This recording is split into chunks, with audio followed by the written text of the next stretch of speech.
ఈరోజు ఒక traditional Indian recipe 1 pot రసం రైస్ చేస్తున్నాను. నాకైతే చాలా బాగా నచ్చింది. మీరు కూడా ట్రై చేయండి.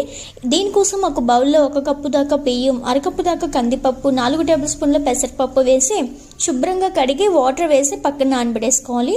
దీనికోసం ఇప్పుడు కుక్కర్లో నెయ్యి వేసి అలాగే కొంచెం ఆయిల్ కూడా వేసి ఆవాలు, జీలకర్ర, కరివేపాకు, పచ్చిమిర్చి, ఎండుమిర్చి, టమాటో ముక్కలు వేసి కాస్త ఫ్రై చేశాక కారం, పసుపు, రసం పౌడర్, ఉప్పు వేసి మంచిగా ఫ్రై అయ్యాక నానబెట్టిన బియ్యం పప్పులను అందులో వేసేయండి.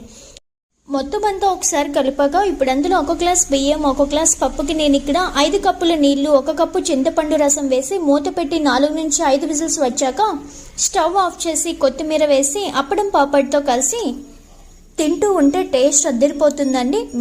ఇప్పటి వరకు నేను చాలా చేశానండి, కానీ అందులో ఇది మాత్రం నాకు చాలా అంటే చాలా బాగా నచ్చింది. మీరు కూడా ట్రై చేయండి. మీకు ఎలా అనిపించిందో నాతో షేర్ చేసుకోండి. Thank you for watching.